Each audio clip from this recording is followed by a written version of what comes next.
تبعهم بإحسان وعلى من اتبع الهدى. أما بعد فيا أيها الحاضرون أحييكم بتحية الإسلام. السلام عليكم ورحمة الله وبركاته.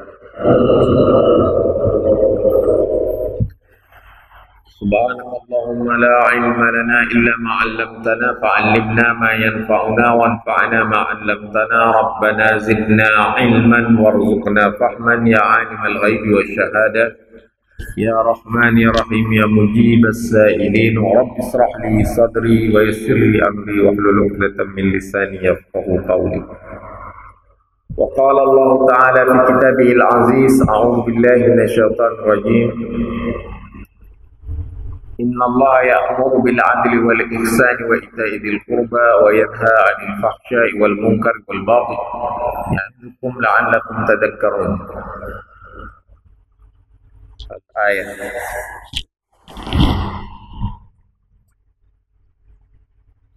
Bapak Ibu yang dimuliakan Allah, alhamdulillah kita berkumpul di sini dalam rangka mengkaji ayat-ayat Allah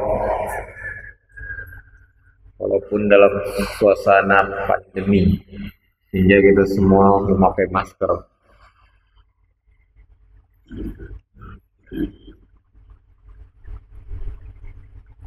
dan menjaga jarak,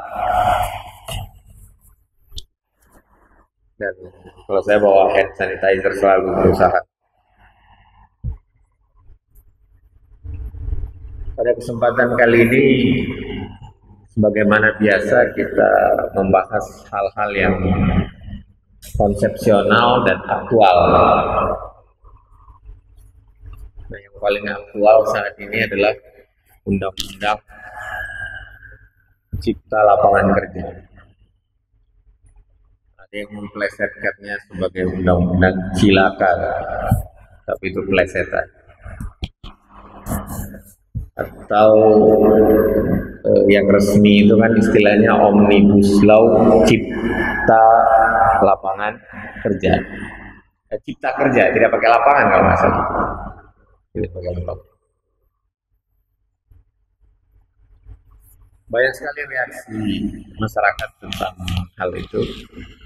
Ya, ada demo dan demonya agak rusuh. Namun yang ingin kita bahas kembali di sini adalah tentang adil. Dan adil ini adalah salah satu inti dari ajaran Islam. Innallaha ya'muru bil adli wal ihsan. Dulu saya sudah pernah bahas di sini tentang adil itu secara rinci, termasuk hadis yang menceritakan nanti di akhirat ada kambing yang tidak bertanduk, syatul jalja bahasa Arab, itu kambing tak bertanduk, itu diseret, itu istilahnya bukan diseret ya, digiring, tapi dari depan, ditariknya dari depan bukan dari belakang. Yuqad ila satil jalja, ila satil qarna, ke hadapan kambing yang bertanduk. Kenapa? Karena waktu di dunia kambing bertanduk itu sering nandukin kambing yang nggak punya tanduk, dan dia nggak bisa balas. Maka balasannya di akhirat. Nah, itulah adil itu. Adil itu salah satunya itu dia. Dan sampai ke akhirat. Nah, hadis ini bisa dipahami secara apa adanya, secara hakiki. Ya, hadis tentang syatil qarna dan syatil jalja ini bisa juga dipahami secara majazi. Secara majazi itu artinya kambing bertanduk itu penguasa. Kambing yang tidak bertanduk yang tidak kuasa. Ya. Have no power. Ya, kambing bertanduk bukan hanya penguasa, pokoknya orang yang lebih powerful daripada, lebih punya power daripada yang lain. Ya. Jadi selalu ada kondisi power itu bisa mengarah kepada ketidakadilan. Tapi kalau di barat disebutnya itu power tend to corrupt. Absolutely power tend to absolutely corruption. Jadi kekuasaan itu cenderung kepada korup. Korup itu kalau kita memahaminya uang ya.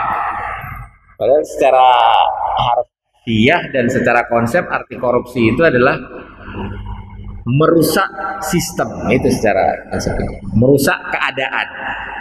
Bahasa Arabnya corrupt itu adalah ifsad, atau corruption itu bahasa Arabnya ifsad, merusak. Nah, jadi kembali lagi penting sekali adil. Ya. Dan di dalam Al-Quran kata adil itu atau kata yang dibentuk dari huruf ain dalam, ya. Ain dalam, antara lain ada adl, ada ta'dilun, ya kata kerjanya. Nanti ada lagi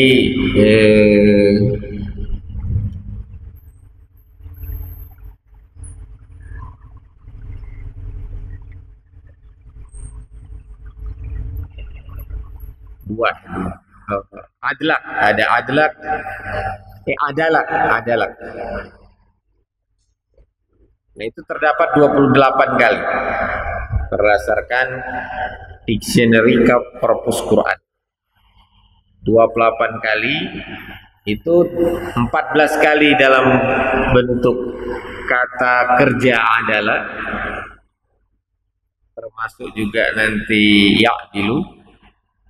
Kemudian 14 kali dalam bentuk kata benda adil. Dalam bentuk sifat al-adil tidak ada dalam Quran, tapi nanti dalam hadis banyak. Nah, yang pertama itu ayat yang pertama kali menyebut kata adil itu tentang poligami. Wa in khiftum alla ta'dilu fawahidatan aw ma malakat aymanukum.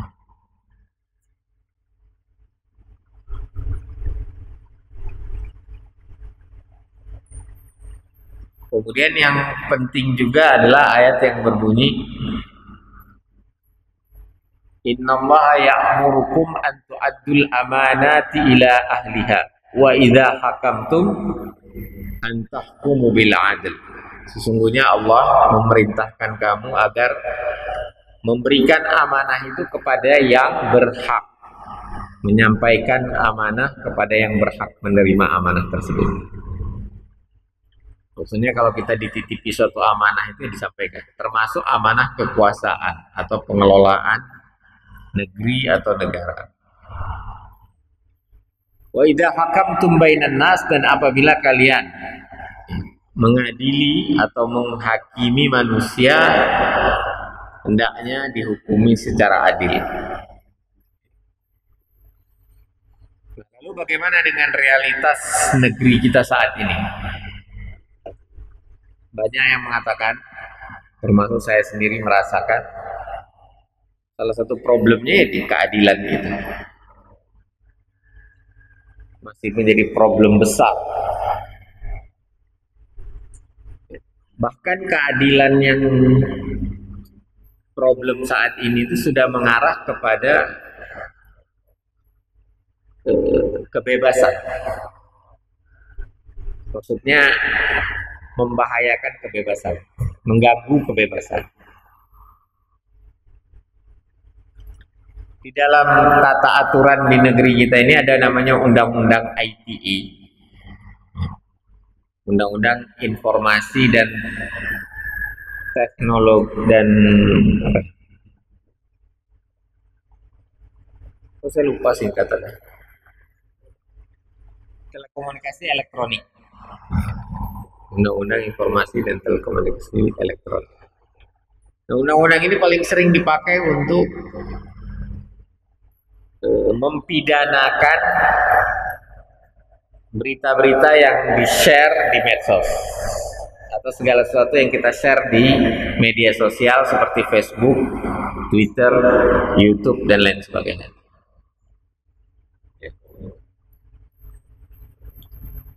Jadi sekarang yang banyak mulai kena itu adalah orang yang share berita atau komentar lebih tepatnya tentang tadi UU Omnibus Law Cipta Kerja, yang kritik ya, atau yang tidak setuju memberikan kritikan. Nah, itu ada yang dianggap kritiknya masuk kategori hoax, walaupun hoax sendiri itu tidak ada undang-undangnya gitu. Tapi orang sudah dipanggil ke Mabes. Yang terakhir itu salah seorang, kalau nggak salah dia itu juri di acara televisi tentang Hafiz Cilik ya, Bu Kimkin Annida, dipanggil ke Mabes Polri karena dia share, dia tidak komen sebenarnya, dia cuma share. Nah, share-nya itu dianggap hoax. Kemarin katanya dipanggil ke Mabes Polri. Sebelumnya ada beberapa orang. Dan ketika polisi ditanya tentang apa dasarnya orang itu dipanggil, dikatakan atau dituduh menyebar hoax, dasarnya undang-undangnya yang mana? Ya, katanya undang-undang Cipta Kerja itu, gitu. Yang, nah, polisi sendiri sebenarnya belum pegang itu undang-undang Cipta Kerja. Dan undang-undang Cipta Kerja itu sendiri belum diundangkan. Ya, belum diundangkan, artinya dia butuh proses 30 hari dari sejak diputuskan atau disetujui. Ini ada prosesnya itu. Tapi ini undang-undang berlaku sekalipun presiden tidak tanda tangan, karena dia sudah hasil persetujuan antara legislatif sama presiden. Sistem hukum, pembuatan undang-undang di kita itu sekarang begitu. Tidak perlu persetujuan presiden kalau undang-undang itu sudah disepakati antara presiden dan legislatif. Kecuali dia belum disepakati. Nah, itu butuh tanda tangan presiden, dan nanti setelah itu diundangkan oleh Menteri Hukum dan HAM dengan dimasukkan ke dalam lembaran negara. Kalau udah masuk dalam lembaran negara, mau baca atau tidak baca itu dianggap masyarakat sudah tahu. Sehingga kalau ada yang dilanggar, kena. Nah, jadi kalau kita mau bahas itu, kita harus mengatakan konon. Jadi, karena kan belum ada ya. Konon katanya di antara aturan-aturannya adalah menghapuskan banyak sekali pesangon. Ketentuan pesangon itu dihapuskan banyak. Jadi orang kalau diberhentikan setelah diperingatkan 3 kali tidak dapat pesangon. Nah, ini dikhawatirkan kalau ini benar, perusahaan bisa membuat satu kondisi sehingga karyawannya kena peringatan, melawan atau melakukan sesuatu yang membuat dia dikasih peringatan. 3 kali diberhentikan tidak ada pesangon, sekalipun sudah bekerja 30 tahun. Kemudian ketentuan tentang kontrak itu tidak lagi dibatasi 3 tahun, bisa selamanya kontrak.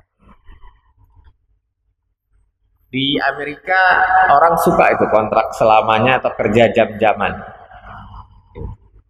karena gajinya gede. Kalau di kita masih kecil. Bapak Ibu yang dimuliakan Allah, jadi adil ini kalau kita perhatikan tadi ayatnya itu, ya, pertama sekali tentang poligami itu arahnya kepada si laki-laki, karena laki-laki lebih powerful daripada perempuan. Kedua, adil itu kepada orang yang megang amanah, dikasih amanah apapun, amanah barang maupun amanah kekuasaan. Jadi selalu adil itu, ya, adil itu dituntutnya atau khitobnya. Nah, kalau kita bahas, saya nggak tahu udah pernah nggak bahas makosid syariah, pernah kali ya? Waktu itu ada Pak Firman, kita bahas makosid syariah. Nah, ada namanya makosid khitob, tapi makosid khitob saya belum bahas, saya ingat betul. Makosid khitab itu artinya ayat ini yang disasar itu siapa? Yang terkena kewajiban ayat ini siapa?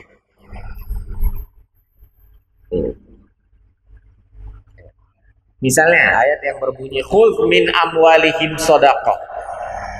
Ambillah, itu perintahnya kepada satu orang. Dan para ulama menafsirkan kata khudz itu perintah kepada Nabi Muhammad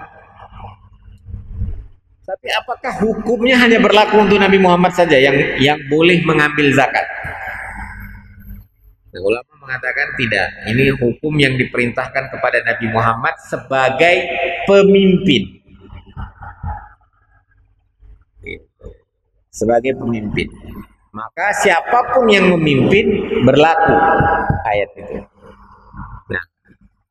Nah, itu tafsir itu terkait dengan ayat-ayat yang tadi saya bacakan, yaitu innallaha ya'murukum an tu'addul amanata ila ahliha fa idza hakamtum bainan nas an tahkumu bil adl. Nah, ini ayat untuk penguasa, untuk yang lebih berkuasa pokoknya. Tadi mulai dari suami terhadap istri-istri,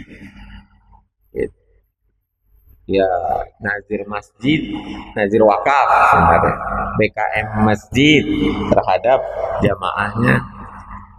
Nah, itu adil. Nah, adil ini kaitannya nanti dengan hukum. Jadi sebelum ngisi ini saya pelajari sedikit tentang hukum di kita di Indonesia ini, atau di dunia sebenarnya, lebih tepat di dunia. Di dunia itu ada 3 sistem hukum. 3 sistem hukum. Pertama, common law. Common law itu yang di Inggris, di Amerika gitu. Hukum masyarakat. Jadi hukum itu masyarakat yang bikin. Hukum itu masyarakat yang bikin. Sehingga dia tidak perlu tertulis. Nah, ini dekat sekali dengan perkataan dengan kaidah al-adah muhakkamah. Adat itu bisa dijadikan hukum. Nah, jadi kalau sesuatu itu dianggap benar atau salah, itu masyarakat yang menganggapnya, bukan hakim. Makanya ada juri dalam sistem common law, itu ada juri.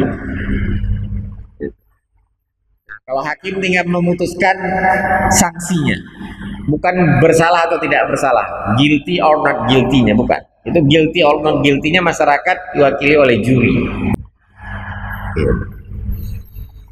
Nah, ini berlaku di negeri-negeri yang bekas jajahan Inggris. Dan hukum yang pernah diputuskan hakim itu menjadi peraturan. Atau yang pernah diputuskan dalam peradilan itu menjadi peraturan. Nah, hukum ini punya problem, misalnya ada beberapa kasus baru yang belum ada, nah itu terjadi banyak sekali diskusi tentang hal itu.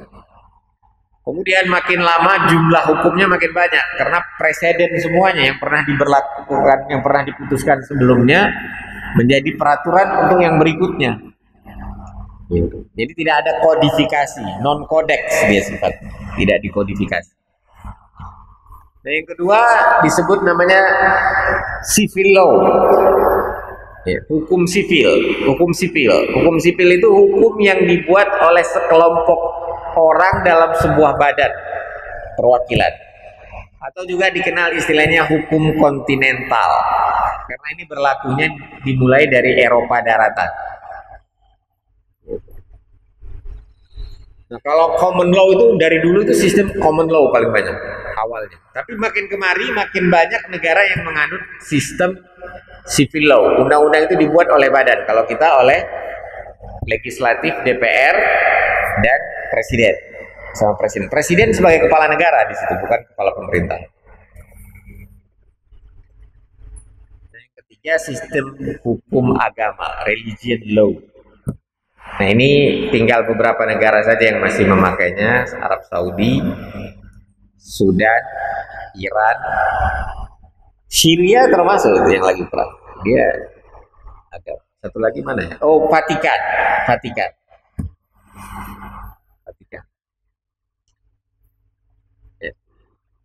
Nah, dulu khilafah itu menerapkan di negaranya itu religion law sama common law yang dipakai itu di masa khilafah. Nah, setelah akhir masa kekhalifahan masih banyak yang memakai common law, tapi hukum agama mulai ditinggalkan. Banyak yang dipakai sistem hukum Perancis, hukum kontinental, yang mengacu kepada sistem hukum justisius, yaitu yang dibuat undang-undangnya. Nah, di situ ditentukan kalau begini bersalah, kalau ini salah, ini sanksinya sekian. Kalau di common law, salah atau tidak salah terserah masyarakat aja. Nah, kalau sistem hukum agama benar atau salah mengacu kepada kitab suci. Atau satu lembaga. Kalau dalam Kristen Katolik, dalam Katolik itu gereja yang menentukan.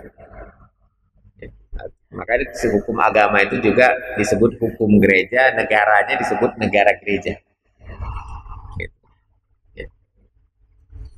Nah, kita Indonesia itu menganut sistem namanya civil law sistemnya. Kita nggak pernah pakai Anglo-Saxon yang common law, hukum yang dibuat setiap hari oleh masyarakat bisa bikin hukum. Itu kalau civil law dia harus prosesnya itu dibawa dulu, diuji, diundangkan baru berlaku. Sebelum berlaku tidak bisa. Nah, yang paling banyak sekarang civil law. Ya. Tapi mau apapun sistem hukumnya, adil itu paling penting. Lalu bagaimana ukuran adil, kan begitu? Bagaimana ukuran adil? Nah, adil itu pertama sekali bicaranya itu hak. Hak siapa? Gitu.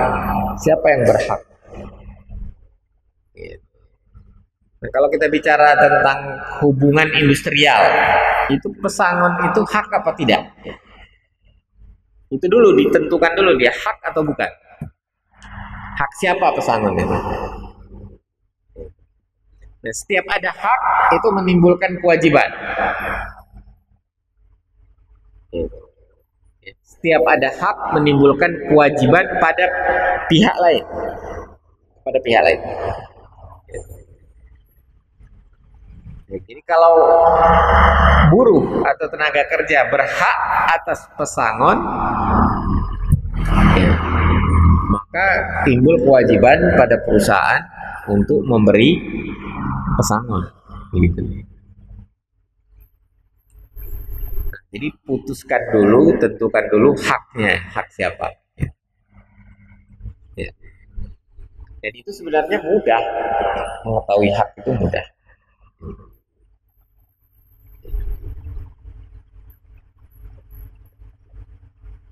Apa enggak gitu saja. Nah, kemudian akhirnya nah, ini adil itu sesuatu yang tertulis atau sesuatu yang dirasakan. Akhirnya adil itu sesuatu yang dirasakan. Sesuatu yang dirasakan itu subjektif.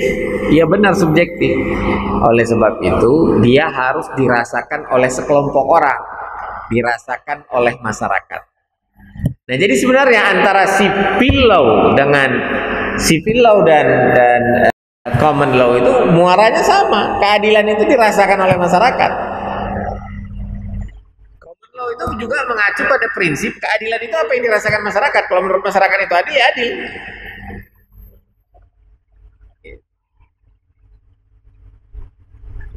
Nah, Al-Quran yang kalau diterapkan hukum-hukumnya ke dalam suatu negara, membuat negara itu menjadi menganut sistem religion law, itu juga mengatakan adil itu dirasakan oleh masyarakat. Sesuatu yang harus dirasakan oleh masyarakat. Kalau masyarakat tidak merasakannya, tapi penguasa bilang itu adil, maka dia tidak adil. Jadi bukan diukur adil itu dari penguasa, tidak.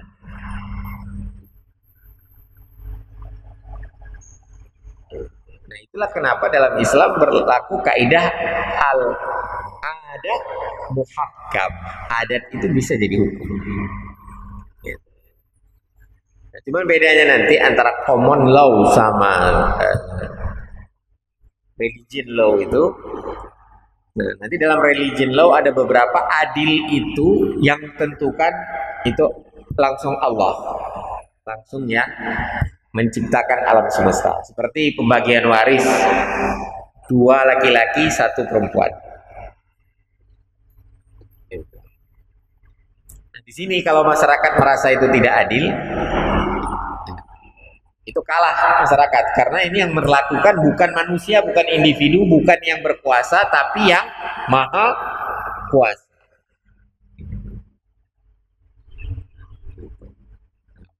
Perasaan masyarakat harus tunduk pada yang maha kuasa. Itu bedanya common law sama religion law. Tapi religion law Islam itu memberlakukan juga common law. Rasa keadilan masyarakat itu bisa diberlakukan untuk hal-hal yang terutama yang sifatnya adat. Common law itu lebih mirip hukum adat sebenarnya. Hukum adat.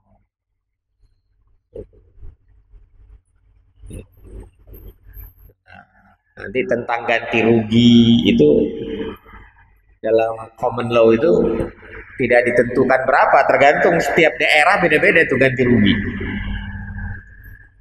Karena dia common law, tidak bisa diberlakukan semua.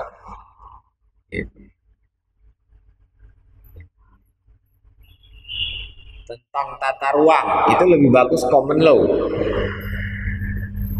Ini daerah konservasi, ini daerah industri, ini daerah pemukiman. Biar masyarakat setempat yang menentukan. Kalau di Tatar Sunda itu sudah sangat jelas itu. Pembagiannya 3 tingkatan. Yang dataran paling tinggi itu kawasan hutan. Nanti ada kawasan lereng dan kawasan datar. Yang untuk pemukiman yang datar. Yang lereng itu untuk pertanian, perkebunan. Kalau yang atas hutan. Nah, jadi common law itu menganggap masyarakat itu melek hukum semua. Civil law menganggap tidak semua masyarakat melek hukum, sehingga harus dibuat hukum itu oleh kalangan sipil. Sipil itu madani, artinya orang-orang yang sudah berbudaya, bercivilization, beradab. Tidak semua orang beradab.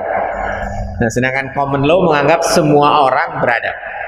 Itu dia bedanya.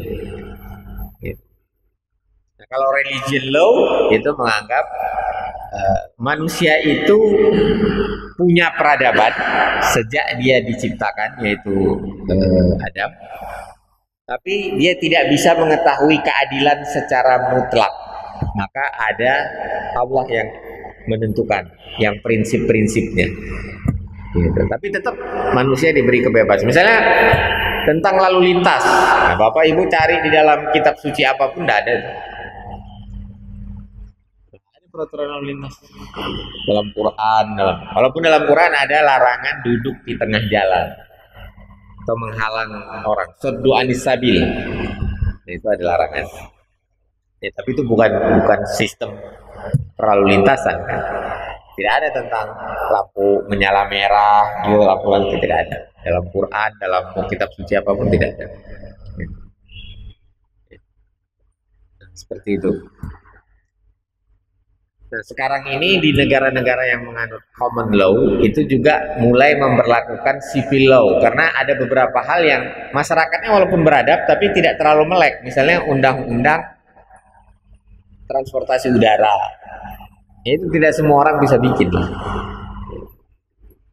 Nah, tapi apapun itu intinya harus dirasakan keadilannya oleh masyarakat, gitu. Kecuali yang Allah putuskan. Itu enggak, misalnya potong tangan bagi pencuri, nah itu harus dianggap adil, itu pendekatannya iman ya. Hukum rajam, hukum cambuk gitu. Walaupun masyarakat mengatakan itu kejam atau apa, ada perasaan tidak enak gitu, itu tidak berlaku, karena logikanya begini, siapa yang maha tahu? Jadi bukan siapa yang maha kuasa. Kalau dalam religion law itu yang maha kuasa itu Allah, tapi dia membuat hukum karena dia maha tahu. Gitu. Kalau dia maha kuasanya lebih kepada takdir, bukan kepada hukum. Kalau hukum itu Allah itu selalu mengatakan wa huwa alimun hakim, dia itu maha tahu dan maha bijaksana. Jadi hukumnya itu pasti hukum yang didasarkan pengetahuan yang bijaksana. Nah, jadi kita sebagai umat Islam itu sangat concern dengan masalah adil. Lalu terakhir, kalau ditanya mana lebih dulu,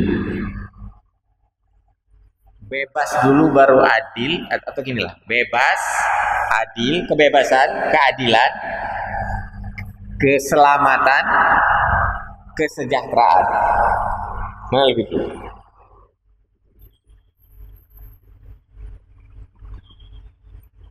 Mana yang lebih penting? Mana yang harus lebih dulu ada? Atau dianggap sama, serentak adanya? Siapa yang menghadirkan siapa? Kebebasan yang menghadirkan keadilan atau keadilan yang menghadirkan kebebasan?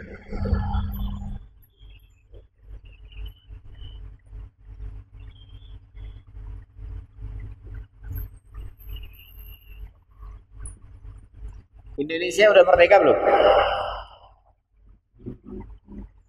Dari penjajah Belanda lah. Sudah adil belum? Ternyata kebebasan tidak menghadirkan keadilan. Sudah sejahtera belum? Ada nggak negeri yang sejahtera tapi tidak adil?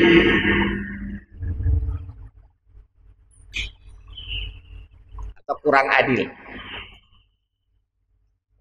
Ada. Jadi antara adil sama sejahtera itu bisa dipisah. Tapi tidak, pemisahannya tidak mutlak. Tidak dikotomis. Seperti Saudi Arabia, itu negeri yang relatif tidak adil. Dia di situ hukumnya hukum raja, kata-kata raja jadi hukum. Dan banyak orang yang diciduk begitu saja tanpa proses pengadilan. Tapi tingkat kesejahteraan masyarakatnya tinggi. Tapi keadilan dengan kesejahteraan itu nanti dilihat yang namanya Gini ratio, indeks Gininya. Itu menentukan keadilan sosial. Nah, kita ini luar biasa ya, ada Pancasila yang menetapkan keadilan sosial bagi seluruh rakyat Indonesia. Dan baru pertama sekali dalam pemerintahan Jokowi ini tercapai indeks itu di bawah 4. Jadi gini, kalau dia 0 berarti misalnya kita ini anggaplah ada 300 juta aja pukul bulan dengan 270 sekian penduduk Indonesia itu. Atau oke lah 275 juta. Ada 275 juta. Kemudian ada penghasilan secara pukul rata apa namanya secara PDB istilahnya, secara domestik bruto itu 275 miliar. Ada ekonomi senilai 275 miliar, ada produksi menghasilkan uang 275 miliar. Ya, sebenarnya menghasilkan barang dan jasa, tapi nanti kan diuangkan 275 miliar. Nah, kalau setiap orang itu mendapatkan 1 miliar, jadi terbagi rata, terdistribusikan. Ya. Pak Sugi, Pak Aris, gitu. Semua bapak-bapak di sini semua dapat 1 miliar dalam waktu setahun. Seluruh penduduk Indonesia dapat 1 miliar. Maka Gini rasionya itu disebut 0. Dan itu mustahil. Mustahil. Tapi kalau ada pertumbuhan ekonomi, bukan pertumbuhan, ada ekonomi senilai, ada PDB lebih tepatnya, produk domestik bruto senilai 275 miliar. Tapi 200 miliar dinikmati oleh 200.000 orang, yang 75 miliarnya itu oleh ratusan juta orang sisanya. Nah, itu indeks Gininya sudah mendekati 1. Timpang sekali.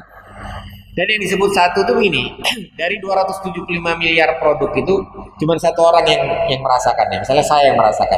Nah, jadi kembali lagi, apakah itu adil bagi masyarakat yang lain yang juga bekerja? Tentu tidak adil. Maka adil itu termasuk dalam bidang ekonomi dirasakan oleh masyarakat. Jadi hubungan antara adil dengan sejahtera itu ada, tapi bisa dilihat dalam Gini rasio. Salah satunya sekarang alat ukurnya itu namanya Gini rasio. Gitu. Jadi kalau ada ekonomi, ada produk domestik bruto 275 juta dan itu dirasakan hanya oleh segelintir orang, berarti tidak adil. Berarti apa yang diinginkan dalam Pancasila sila kelima itu keadilan sosial bagi seluruh rakyat Indonesia belum ada. Gitu. Belum tercapai. Nah, Indonesia masih timpang walaupun sudah 3. 3,9 sebenarnya. Dia mungkin sekarang sudah 4 lagi kalau diukur lagi ya. Selama ada korupsi masih banyak, selama ada apa namanya, belum terlalu demokratis gitu, masih kekuasaan itu masih pilih kasih, masih banyak yang ditutup-tutupi. Nah itu untuk mencapai keadilan sosial itu susah. Sekarang orang merasakan kalau kelompok tertentu yang bikin salah, katakanlah itu benar salah, itu cepat sekali diproses. Sementara kelompok lain yang lebih dekat dengan kekuasaan tidak diproses. Itulah yang secara tegas Nabi katakan, kalau Aisyah itu bersalah, dia akan menghukum Aisyah. Ya. Itulah keadilan yang harusnya tegak. Gitu. Nah, kita tidak usah dulu mempermasalahkan mana yang lebih bagus, religion law. Pasti religion law lah kalau kita udah sepakat religion law, yang Islam ya tentunya. Tapi apakah civil law, apakah common law lebih bagus, itu nggak usah dulu. Tapi apakah sudah dirasakan keadilan itu? Nah, kemudian apakah kita berperan dalam hal itu? Di mana tanggung jawab kita?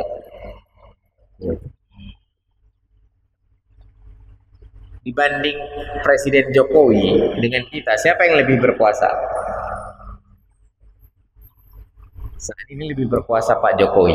Tapi ketika pemilihan, itu kita yang lebih berkuasa. Maka kalau kita salah pilih, itu yang dimaksud ayat antu'addul amanata ila ahliha. Kita dikasih amanah suara, kasih kepada yang berhak. Kalau enggak nanti kacau.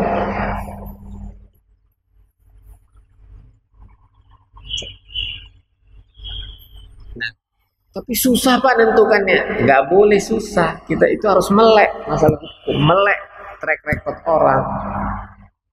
Nggak bisa itu jadi alasan, ditolak dalam agama. Jadi literasi hukum, literasi politik, gitu. Nah, makanya di masjid harus bicara politik, tapi tidak boleh politik praktis. Misalnya kampanye Partai Keadilan Sejahtera, Partai PDI Perjuangan, apa kampanye di masjid ya repot. Tapi bicara politik di masjid ya harus, supaya jamaah melek politik. Bicara hukum di masjid ya harus, supaya bicara ibadah ya bukan hanya di masjid, di luar masjid juga bicara ibadah.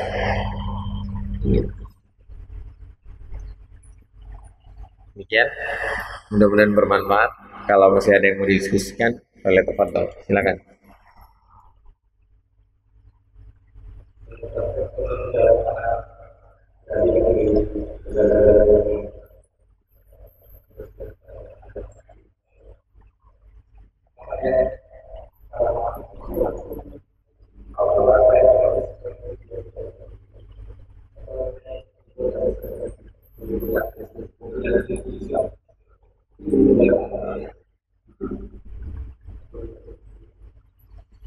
Kalau sekarang semua hukum rata-rata dikodifikasi.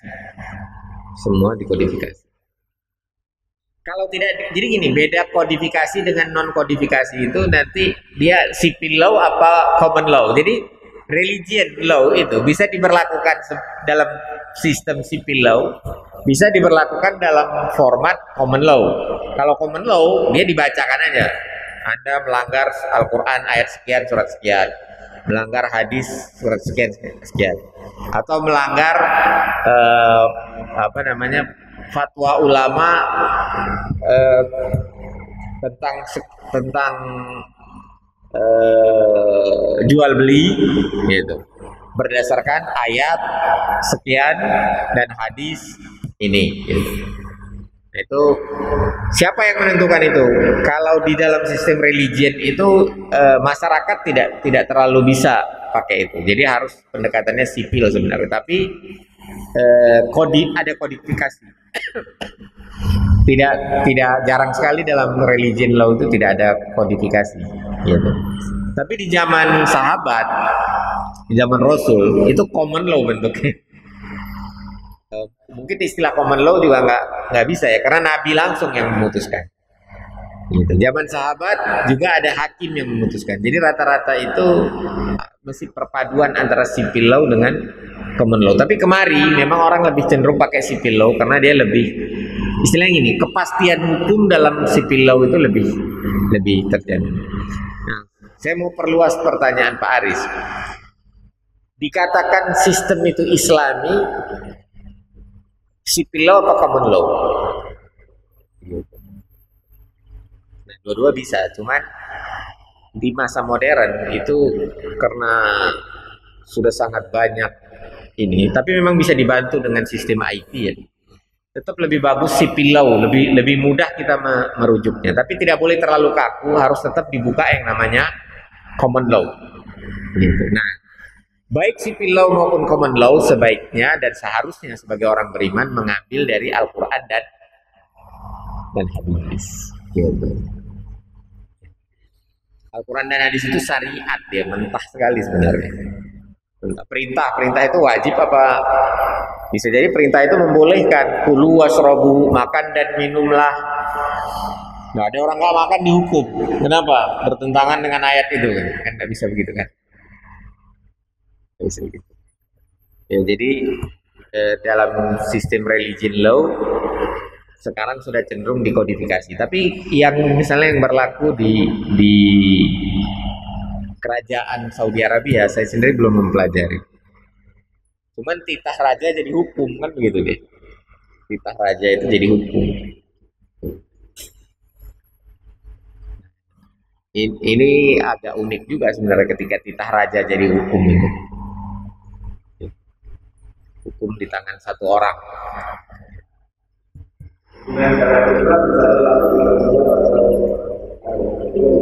Kenapa?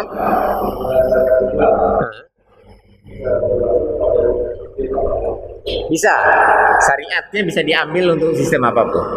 Dalam itulah pentingnya nanti ya paham yang namanya maqasid syariat. Tujuan syariat itu. Tujuan disyariatkannya.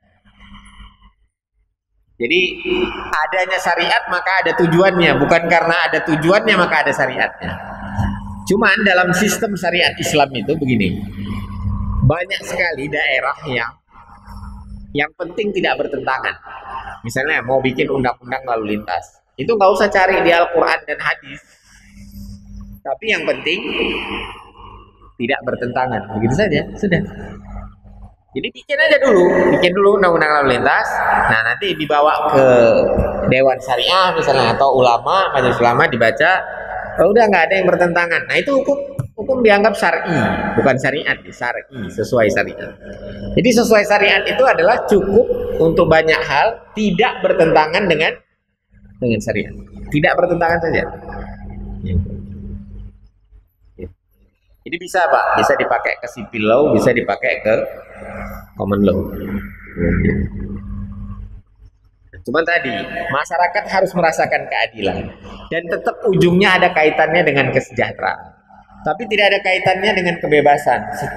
Artinya ini bukan bebas dulu baru adil. Adil itu yang menghadirkan kebebasan. Kalau tidak adil, tidak bebas. Anda tidak bebas bicara, tidak bebas mengungkapkan pendapat. Kalau sistemnya tidak adil. Jadi yang paling tinggi itu adil. Setelah adil, baru nanti keselamatan, kebebasan, kemudian keselamatan, gitu. Kemudian kesejahteraan.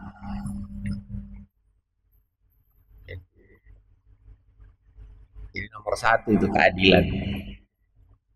Terakhir kesejahteraan, karena tidak akan bisa kesejahteraan itu wujud secara merata kalau tidak ada adil. Kesejahteraan bisa wujud bisa, tapi tidak merata. Tidak berupa keadilan sosial. Kalau tidak ada keadilan, maka keadilan dulu, keadilan dalam sistem hukum. Terserah mau pakai common law atau civil law, dan harusnya juga merujuk kepada religion law, yaitu Al-Quran dan hadis bagi kita. Yang penting dia dirasakan oleh masyarakat betul, dirasakan betul tuh, wah ini adil, wah ini tidak adil. Ya. Demikian, ada lagi yang lain? Kalau tidak kita cukupkan. Sebelum kita tutup, kita berharap negeri kita semakin hari semakin adil. Tapi itu ditentukan oleh kita, karena kita berkuasa 5 tahun sekali. Ini juga bentar lagi kita berkuasa menentukan kepala desa. Ya gunakan hak itu secara baik, karena itu harus dipertanggungjawabkan. Karena itu menyerahkan amanah harus kepada ahlinya. Dan kita umat Islam harus melek politik, tidak boleh buta politik. Ya. Tapi jangan bawa politik praktis ke dalam masjid sehingga kita sesama kita saling gontok-gontokan. Ya. Al-haqqu min rabbik fala takunanna minal mumtarin. Kebenaran dari Allah, jangan ragu-ragu atas kebenaran, dan apa-apa yang kami sampaikan tentu tidak terlepas dari kesalahan dan kekhilafan kami sebagai manusia. Itu walakum minkum wastaghfirullah li walakum billahi taufiq wal hidayah. Assalamualaikum warahmatullahi wabarakatuh. Udah suruh